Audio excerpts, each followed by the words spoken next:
Estamos ao vivo. Boa noite a todos. Mais uma vez agradecer a participação de quem está nos ouvindo aí no Vale do Jequitinhonha, para acompanhar esta nossa quinta live, esta que será a última live desta etapa que estamos chamando de sensibilização de atores. Tá? Então, gostaria de agradecer inicialmente ao mandato do deputado Jean Freire, que desde o primeiro momento colocou sua equipe de assessoria de comunicação à nossa disposição para que nós pudéssemos pensar e executar essas lives. Agradecer também, tá, aos convidados. Nesta noite recebemos o pesquisador do CETEM, Luiz Sobral, recebemos mais uma vez conosco esta noite o presidente, o CEO da CBL, o Alvarenga, fugi o primeiro nome, desculpa, tá? E também o pró-reitor de pesquisa e pós-graduação, o Rogério Murta. E lá da Digital Flotone, o diretor do Instituto de Ciência, Engenharia e Tecnologia da UFVJM, professor Jairo Lisboa. E da FINEP, do Rio de Janeiro, né, recebemos o gestor Henrique Vasque, que é o o gerente do Departamento de Química, Mineração e Materiais. Nesta noite, a discussão vai se dar em torno dos desafios tecnológicos, pesquisa e desenvolvimento e financiamento. Ou seja, é mais uma discussão no amplo tema que é a cadeia do conhecimento do lítio e minerais associados. Um diálogo que se faz com o Plano Nacional de Mineração 2030. Para iniciar o debate, eu tenho a satisfação de convidar para fazer sua fala.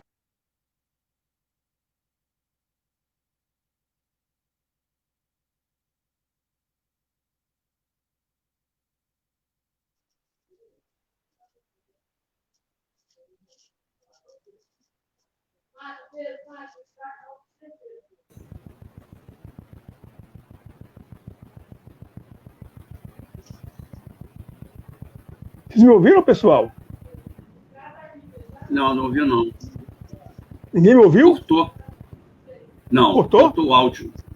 Cortou. Repete a introdução, pronto, só isso. A introdução, vamos lá.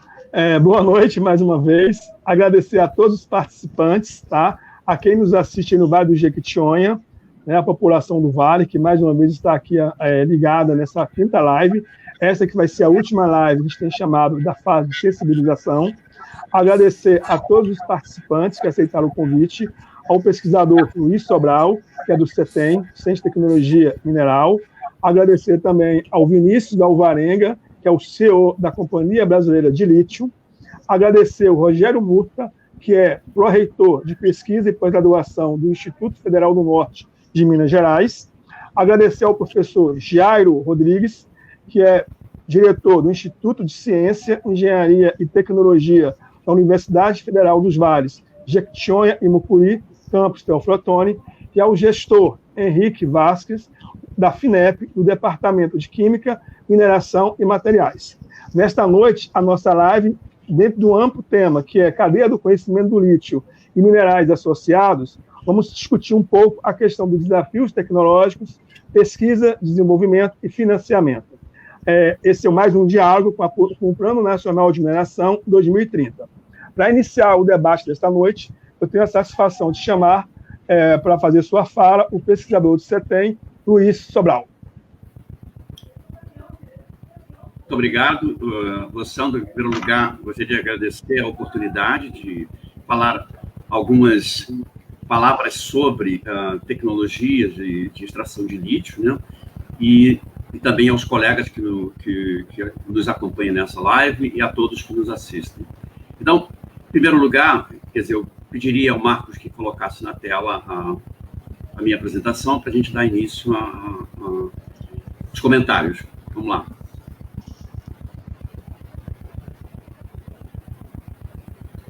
Pronto, estamos entrando aí. Então, como vocês podem ver, então, a extração de lítio, do spodumínio ao hidróxido de lítio. Veja, sempre existe um desafio muito grande, que é a obtenção na cadeia de produção do lítio, obtenção do hidróxido de lítio, que é a matéria-prima para a produção das baterias automotivas e tantos outros equipamentos que utilizam baterias e pilhas à base de lítio, né? E um lítio. Então, essa iniciativa é muito interessante porque lá no CETEM a gente trabalha a nível de fomento, né? Porque não temos patrocínio até então de nenhuma empresa nesse sentido, buscando otimizar não só o processamento mineral, como a obtenção do carbonato de lítio e, por último, o hidróxido de lítio. O próximo slide, Marcos, por gentileza. Veja bem, sempre, no primeiro momento, sempre existe a preocupação no processamento mineral no sentido de liberar o spodumênio, que é um mineral contido no minério de lítio. É um dos minerais que realmente é de todo interesse.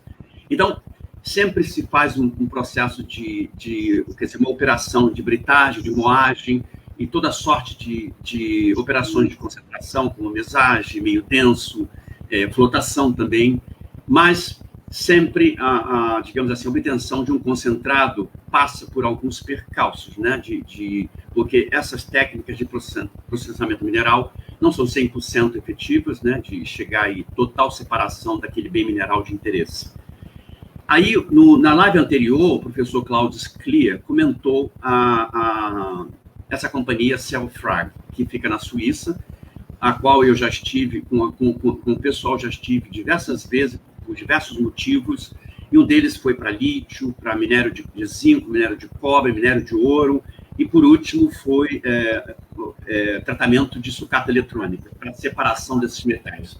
E o resultado foram extremamente interessante. Esse equipamento, ele tem, esse aqui que está sendo mostrado aqui, foi uma das vezes que eu fui lá na Cellfrag, se baseia na utilização de um pulso de alta intensidade, eu estou falando da ordem de 100 a 150 kV, ou seja, 100 a 150 mil volts, em poucos segundos, e você consegue fragmentar a estrutura. Por exemplo, como é que isso funciona? Então, no caso do minério de lítio, onde se encontra o spodumênio e tantas outras espécies mineralógicas, a gente sabe que cada espécie mineralógica ou cada material reage de uma forma diferenciada a um estímulo elétrico. Isso porque estamos lidando com diferenciadas constantes de elétrica, né? Então, quando você aplica esse pulso, você separa essas estruturas e depois parte para toda a sorte, como o professor Claudio Sclia também comentou, de ore sorting. Então, isso pode ser o optical sorting ou hand sorting, quer dizer, a separação desse mineral de interesse. Nesse caso, essa técnica ela é extremamente interessante porque você aplica um pulso de voltagem no material imerso tão somente em água e você causa esse tipo de fragmentação. E dependendo da intensidade do pulso e da frequência desse pulso, você pode levar o material até pó, ou seja, a total liberação da espécie mineralógica que você tem interesse. E aí parte para toda sorte de concentração, inclusive, como colocou o nosso colega Claudio Sclia, o ore sorting. Então, essa é a técnica. Tem uma unidade de energia, de High Voltage Power Supply, depois passa por um High Voltage Pulse Generator, que é um gerador de pulso, e depois vai para o vaso, né, onde está o material imerso em água. Naquela ocasião, inclusive, eu vi uma unidade piloto deles. O material vem numa correia transportadora, passa por uma depressão em água, e ali o pulso é aplicado. Então, e veja bem, existe uma outra técnica que é um pouco mais antiga, que é o HPGR, que é o High Pressure Grinding Rolls, que é a britagem de rolos de alta pressão, em que você cria fissuras, né, inter e intrapartícula, de uma forma indistinta. Se você considera isso, pensando na próxima etapa aqui, na próxima operação, que é a moagem, talvez ainda mais cara da mineração, você diminui intensamente o índice de trabalho, que é o índice chamado Bond Index. Então, isso é muito importante. No nosso caso, não. No nosso caso, com a fragmentação eletrodinâmica, também conhecida dessa forma, você cria essas fissuras nos contornos dos minerais componentes daquele minério. Então, você consegue separar na íntegra. Então, quando você faz isso, você define nessa unidade de laboratório, que infelizmente eu não tenho uma, custa da ordem de $300 mil, que eu não tenho ainda, mas eu um dia ainda vou ter essa unidade no CETEM, e você pode traçar todos os parâmetros, todas as condições para chegar onde você quer. No caso da sucata eletrônica, você tira a película de ouro que é depositada nos componentes eletrônicos. Imagine a importância de uma técnica dessa. Marcos, a próxima, por gentileza.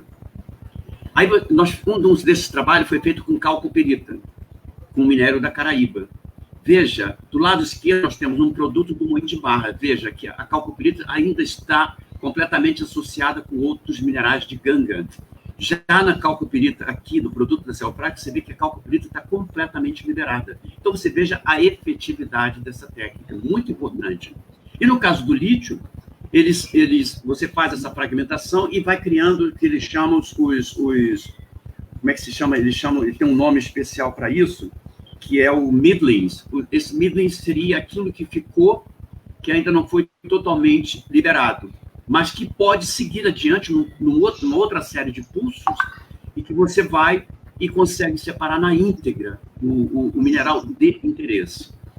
Marcos, o próximo.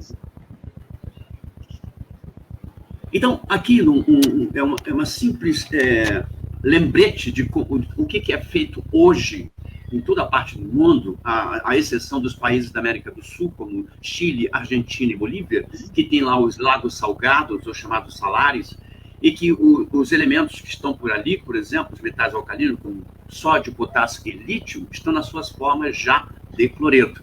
Como é que eu tiro isso dali? É simplesmente precipitar o cloreto, o carbonato de lítio, porque os dois outros são solúveis. E uma grande particularidade do lítio, ele forma um carbonato que é insolúvel e é mais insolúvel a quente. Veja que coisa interessante. Então, você pode, digamos, lavar esse carbonato de lítio e livrá-lo de sódio e potássio, para ter um carbonato de lítio de alta pureza. Então, no caso do espodumênio, você tem um processo de decriptação, que nada mais é do que uma calcinação, não ocorre nenhuma variação do número de oxidação dos elementos componentes. Então, você tem essa decriptação a 1.100 graus. Veja que é uma roda intensiva em energia, para você ter uma ideia. Depois que você faz isso, você passa espodumênio alfa-beta, que o alfa é extremamente refratário aos ataques químicos convencionais. Aí você vai para o beta, que ainda é refratário, tem uma certa refratariedade. Se não fosse, você não teria que lixiviar, por exemplo, com ácido sulfúrico concentrado a 250 graus. Veja que isso não é trivial. E depois, essa mistura toda é lavada com água a 90 graus e você tira todos os sais solúveis dali, nas suas formas de sulfato. Aí você precipita, por exemplo, impurezas como ferro, alumínio, cálcio e magnésio, porque o próprio espodumênio, o mineral, é uma mescla, quer dizer, é um silicato duplo de alumínio e lítio, mas tem tantos outros elementos ligados a outras espécies minerais e de ganga, do minério. Então, você precipita essas impurezas, vai para uma etapa posterior, que é usar o carbonato de sódio, também conhecido como barrilha, e você precipita o carbonato de lítio, ainda tem o sulfato de sódio solúvel, que é extremamente solúvel, que você pode livrar o carbonato de lítio com uma lavagem a quente e ter o carbonato de lítio de alta pureza. Veja que é uma rota intensiva em termos de energia. Então, mas é algo que se pratica. Eu sou completamente avesso a isso, mas eu vou dizer por quê. Marcos, por gentileza. Então, eu comecei uns testes de laboratório numa célula eletroquímica, né, para fazer a obtenção do hidróxido de lítio. Começamos com uma unidade de laboratório, onde você tem uma solução de cloreto de lítio e vai produzindo uma solução de hidróxido de lítio, e no meio tem uma membrana. Eu vou mostrar depois a célula de laboratório e a célula piloto. Então, vocês percebam que é algo que pode ser feito. Então, por exemplo, os nossos vizinhos aqui chegam ao carbonato, as outras empresas chegam ao carbonato a partir do espodumênio, mas depois seguem por uma rota também extremamente, eu diria assim, carente de especialistas em usos de membrana, porque ele não muda de meio, ele continua no meio sulfato. E isso é um complicador. Então, se você já tem um cloreto de lítio, por exemplo, se você tem o carbonato de lítio que é produzido a partir do spodumênio, você faz uma lixiviação e produz o cloreto de lítio, você já está com uma solução nos moldes da soda cloro. E você usa uma única membrana trocadora de íons, que nesse caso é uma trocadora de cátions, e, como mostra o desenho à direita, é uma coisa extremamente simples e que pode ir extremamente factível. Não fosse assim, eu não estava produzindo no CETEM o hidróxido de lítio de alta pureza, em escala de laboratório. Então, Marcos, o próximo, por gentileza. Aí tem um esqueminha de como a coisa funciona. Você tem uma solução saturada de cloreto de lítio, solução essa que foi produzida pelo ataque do carbonato com ácido clorídrico, veja, é da química tradicional. Carbonato mais ácido dá sal, CO2 e água. Ou seja, esse CO2 ainda pode ser utilizado, recuperado para ser utilizado naquela etapa onde entrou a barrilha. E não necessariamente usar a barrilha, eles já usaram o CO2 e fazer essa precipitação com subproduto de uma reação de lixiviação do próprio carbonato de lítio.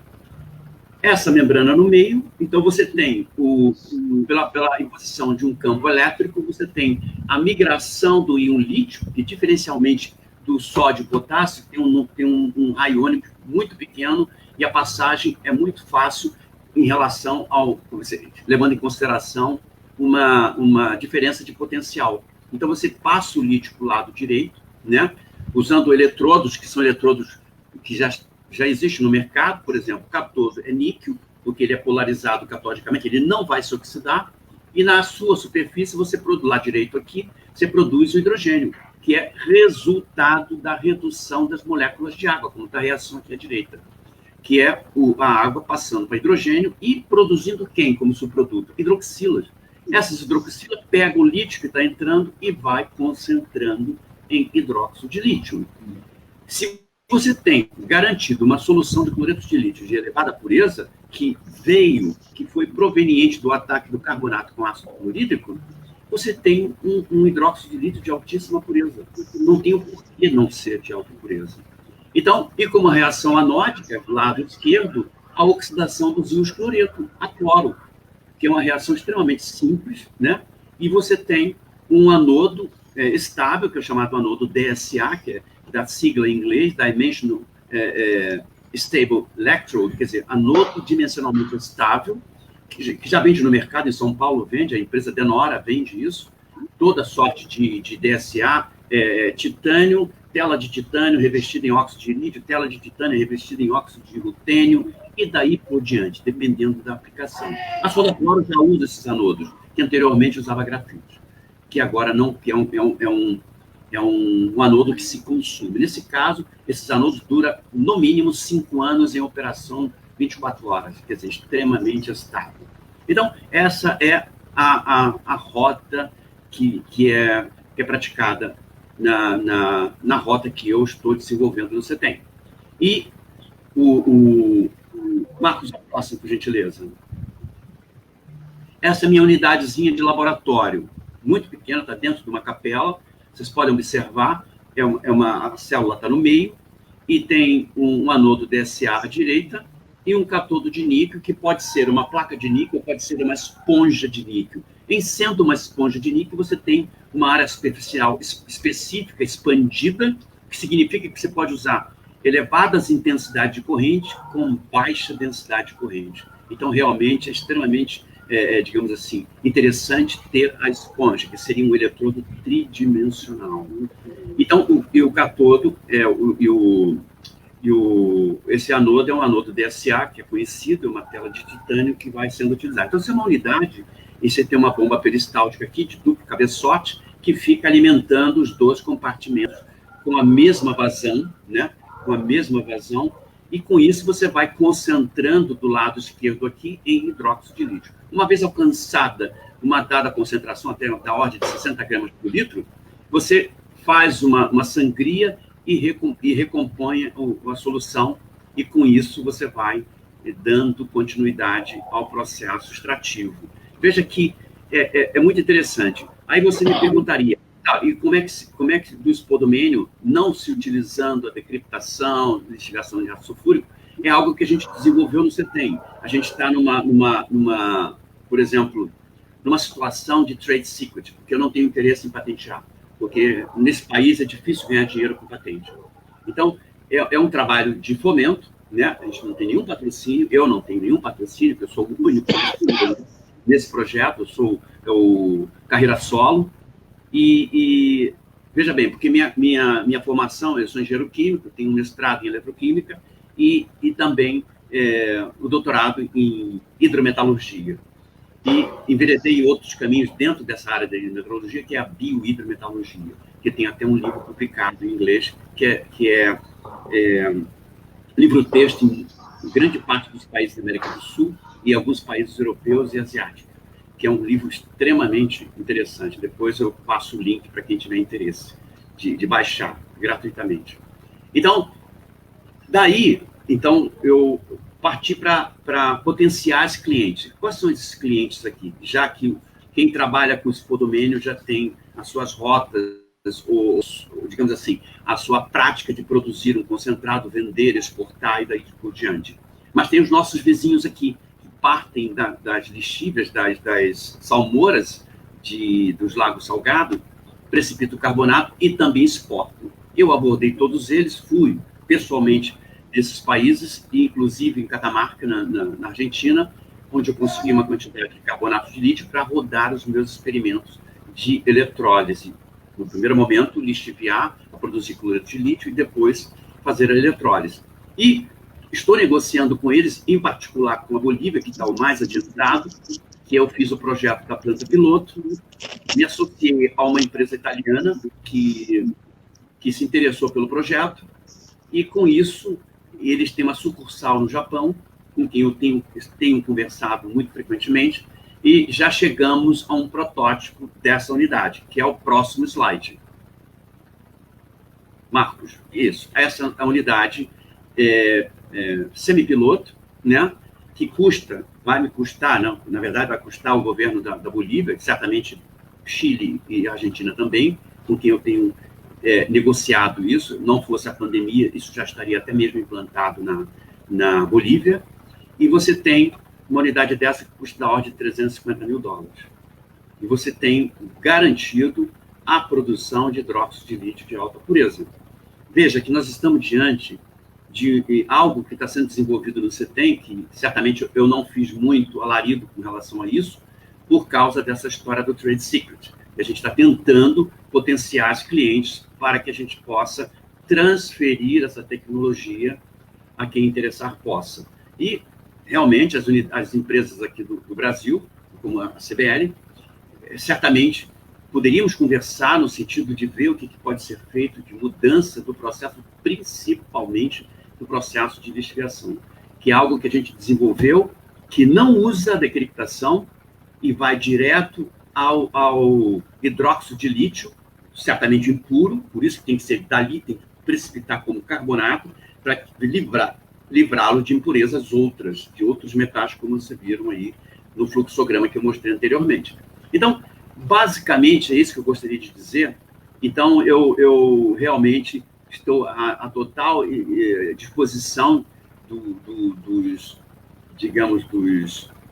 dos interessados, das empresas, dos investidores, né, dos CEOs aí da CBL e de outras empresas também, para que a gente possa, digamos, travar algumas tratativas no sentido de colocar adiante essa tecnologia e não somente produzir um concentrado. E a gente pode internalizar esse tipo de tecnologia no Brasil. Então, estou à disposição de todos, né? Foi uma satisfação muito grande poder, em poucos minutos, dizer da nossa satisfação de estar desenvolvendo um tema tão emblemático, tão importante, a nível não só nacional, como internacional. E espero, realmente, que no futuro bem próximo, né, cessada essa pandemia, possamos dar prosseguimento a esse tipo de trabalho. Forte abraço a todos, estou à disposição para qualquer tipo de questionamento.